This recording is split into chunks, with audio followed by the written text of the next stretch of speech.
ఓం నమో వెంకటేశాయ. నమో నమః. శ్రీ చింతల వెంకటరమణ స్వామి గోవింద గోవింద.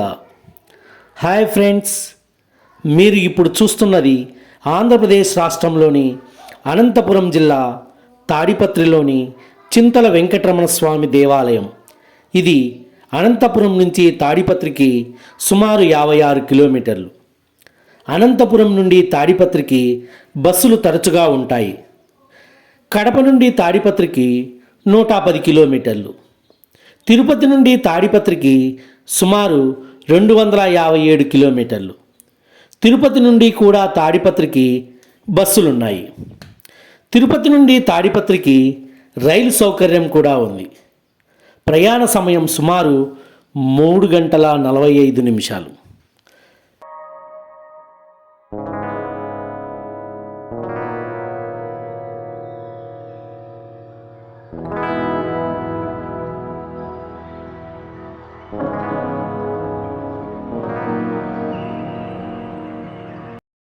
స్థల పురాణం ప్రకారం ఫ్రెండ్స్, ఒక కథ ప్రాచుర్యంలో ఉంది.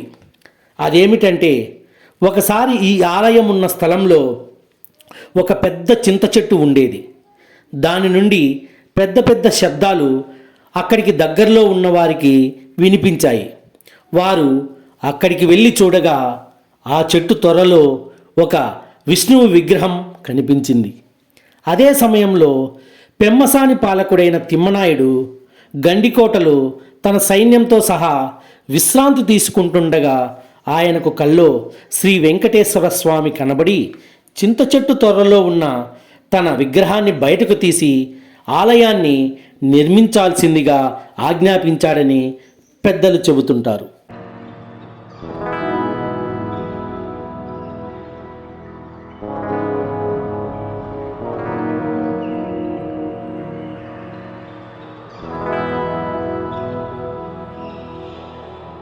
ఫ్రెండ్స్, ఇక దేవాలయ చరిత్ర విషయానికి వస్తే, ఈ ఆలయాన్ని ప్రౌఢరాయల కాలంలో తాడిపత్రిని పాలిస్తున్న పెమ్మసాని రామలింగనాయుడు మరియు తిమ్మనాయుడులు ఇద్దరు క్రీస్తు శకం 1510 నుండి 1525 మధ్యలో నిర్మించారు.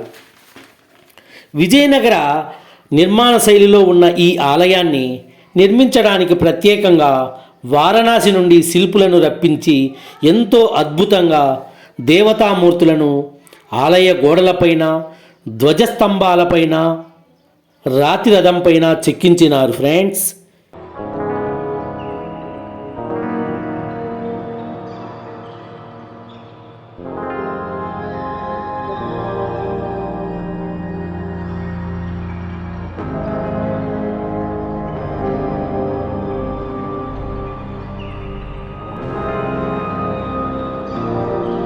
ఇక ఈ ఆలయం ఉన్న ప్రదేశంలో పూర్వం చింత చెట్లు ఎక్కువగా ఉండడం వల్ల మరియు విగ్రహం చింత చెట్టు త్వరలో దొరకడం వల్ల ఇక్కడి స్వామిని చింతల తిరువేంగలనాథ స్వామి అని పిలిచేవారు.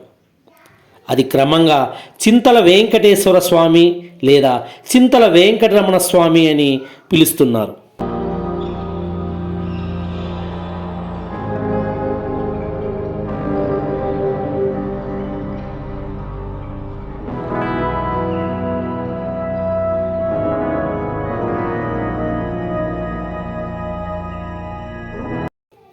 కొంత శిథిలమైన కళ్యాణ మంటపాన్ని క్రీస్తు శకం 1800 ప్రాంతంలో అప్పటి కలెక్టర్ థామస్ మన్రో ప్రభుత్వ నిధులతో ఈ ఆలయంలో మరమ్మతులు చేయించి ఆలయ నిత్య పూజాధికాలు నిర్వహించే ఏర్పాట్లు చేశాడు.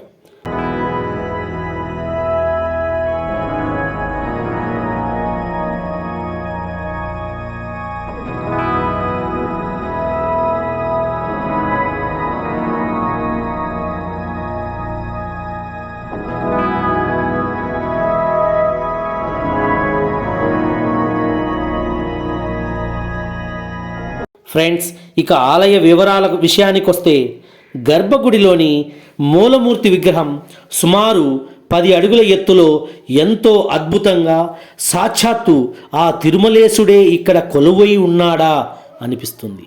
అంతేగాక సూర్యకిరణాలు వెంకటేశ్వర స్వామిని పాదాలను తాకే ఏకైక దేవాలయం కూడా ఇదే కావడం ఒక గొప్ప అద్భుతం.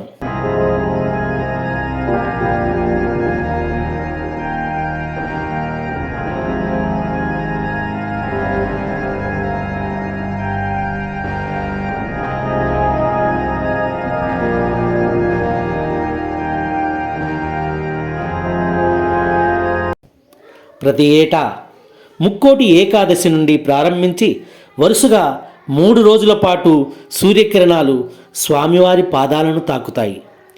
ఈ కిరణాలు స్వామి విగ్రహానికి సుమారు 70 అడుగుల దూరంలో ఉన్న రాతి రథంలోని రంధ్రాల గుండా, అదే గరుడ ఆల్వార్ గుడిలోంచి ప్రవేశించి స్వామివారి మీద పడేలా ఏర్పాటు చేశారు.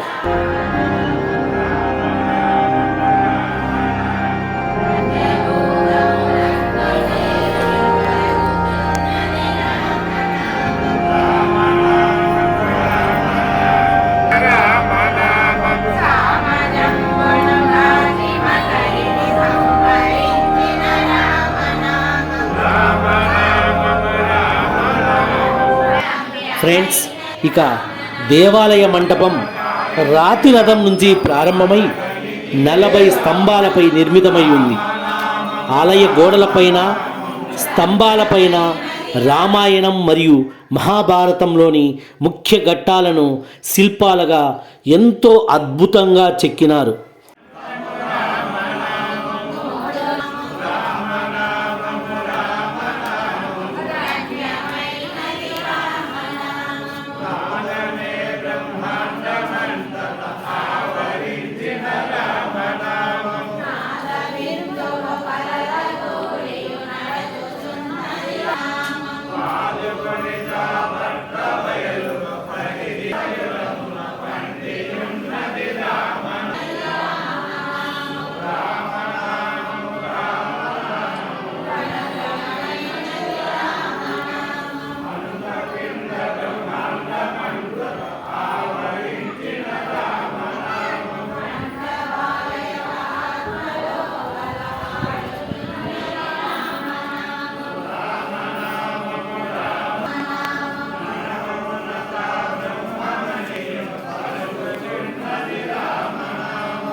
ఫ్రెండ్స్, నడవ పైకప్పు పైన అష్టభుజాకారంలో పువ్వులు చెక్కి ఉంటాయి.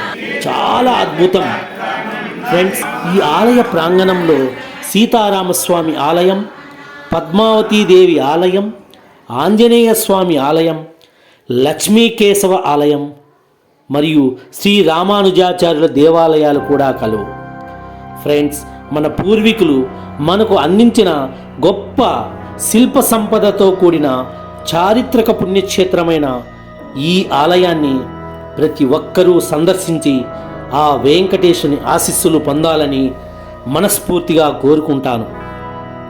నిజం చెప్తున్నా ఫ్రెండ్స్, ఎంతో అదృష్టం ఉంటే కానీ భాగ్యం దక్కదు. కావున ఇలాంటి పుణ్యక్షేత్రాలను సందర్శించే